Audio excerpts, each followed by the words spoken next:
Assalamualaikum, kapatid kong Muslim. Magandang umaga sa iyo. Alhamdulillah at tayo ay ginising na naman ng Allah Subhanahu wa Ta'ala. At nang dahil dito ay magagawa na naman natin ang trabaho at mga kautusan ng Allah Subhanahu wa Ta'ala. Ya Allah, maraming salamat dahil patuloy mo akong binubuhay at ginigising sa araw-araw. Ay, nakalimutan kong magpakilala. Ako nga pala si Nasran, isang alipin ng Allah Subhanahu wa Ta'ala. Tawagin mo na lang akong Nas para hindi ka mahirapan bigkasin ang pangalan ko. Oh, hindi Nas Daily ah. Makakalimutin ka rin ba, kapatid kong Muslim? Ako kasi ay oo, panigurado, ikaw din. Tayo kasing mga nilikha ng Allah Subhanahu wa Ta'ala ay mabilis makalimot at totoo yan. Kaya nga nagpadala ng maraming propeta ang Allah Subhanahu wa Ta'ala. Katulad na lang ng ex mo, ang bilis kanyang kalimutan. Joke lang. Kung natawa ka man sa joke na to, alhamdulillah dahil nakakuha ko ng gantimpala mula sa Allah Subhanahu wa Ta'ala sa kadahilanang napasaya ko ang araw mo. Tara, samahan mo ako sa bidyong ito para hindi ka maging makalimutin at palagi mong maalala ang Allah Subhanahu wa Ta'ala. Bago yan kapatid, magsala muna tayo ng obligadong sala, ang Salatul Fajr. Kung ikaw man ay nagsasala, katulad ko, naway ibigay sa iyo ng Allah Subhanahu wa Ta'ala ang lahat ng pangangailangan mo dito sa mundo hanggang sa kabilang buhay. Amin. Kapatid, pangalagaan natin ang mga obligadong sala dahil ito ang unang kukwentahin sa araw ng pagbalik mo sa Allah Subhanahu wa Ta'ala at ito ang susi para makapasok tayo sa paraiso ng Allah Subhanahu wa Ta'ala. Huwag natin iwan ang mga obligadong sala dahil sobrang malaking kasalanan ito. Sinabi ng Muhammad sallallahu alaihi wasallam, pagsama-samahin mo na ang lahat ng mabibigat na kasalanan ay mas masahol pa rin ang kasalanan ng pag-iwan ng obligadong sala. Kaya kapatid, kung ikaw ay hindi nagsasala, marami ka pang oras at araw. Ang Allah Subhanahu wa Ta'ala ay Ar-Rahman. Huwag mong isipin na sobra na pala ang mga kasalanan na gawa mo at hindi ka na mapatawad ng Allah Subhanahu wa Ta'ala. Pagsama-samahin mo na lahat ng maawain sa buong mundo, walang makakapantay sa awa ng Allah Subhanahu wa Ta'ala. At alam mo ba, kahit na mapuno mo ng kasalanan ang buong mundo, kung ikaw ay tunay at hihingi ng kapatawaran sa Allah Subhanahu wa Ta'ala, ikaw ay papatawarin niya. Hindi ka makapaniwala, no? Totoo yan kapatid, kahit itanong pa yan sa mga mas nakakaalam sa atin. Kapatid, bago tayo magpatuloy, patawarin mo ako kung may nasabi man ako o may masasabi man ako na hindi mo magugustuhan. Hindi ko intensyon na ikaw ay saktan.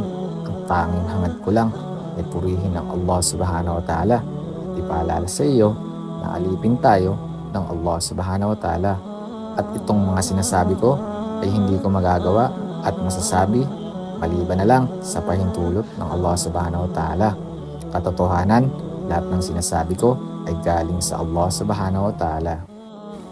Oo nga pala, bago tayo magsala ng Salatul Fajr ay nagsala muna tayo ng Salatul Sunnah.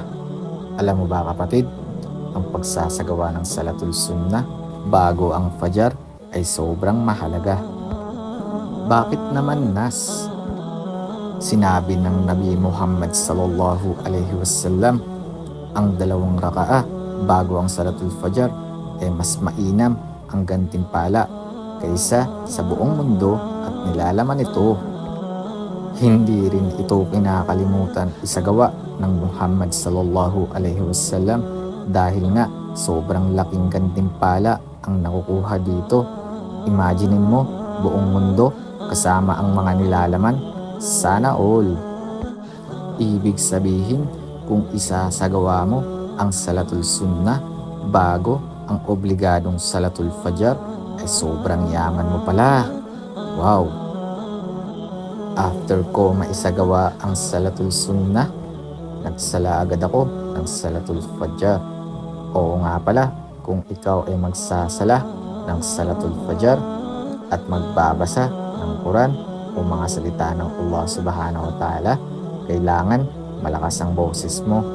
At kung ikaw naman ay maganda ang boses, gandahan mo ang pagbasa dahil maraming malaikat o anghel ang nakikinig sa pagbasa ng Quran.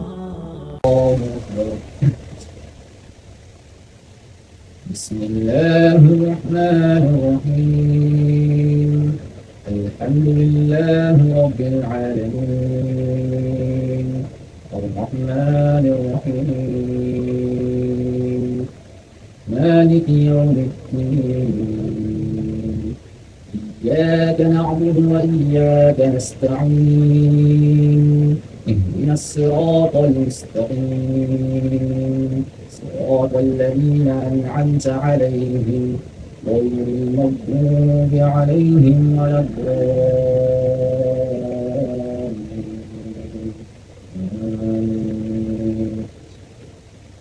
Masya Allah, nagandahan ka ba sa salita ng Allah Subhanahu wa Ta'ala?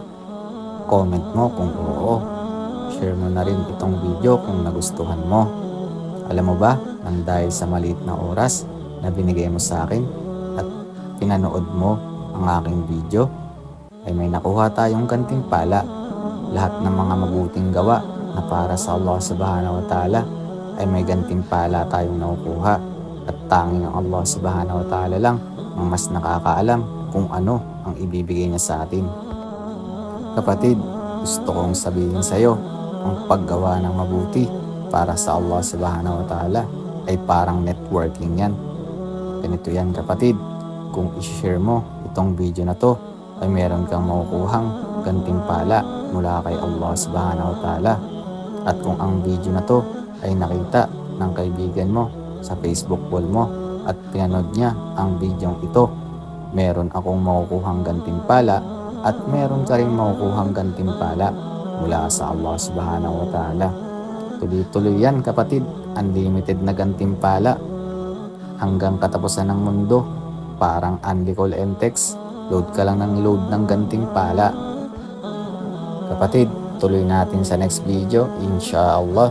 Pagod din kasi ako sa pag-edit Pahinga muna ako, pasensya na kung nabitin kita. Masaya ako at nagustuhan mo ang content ko.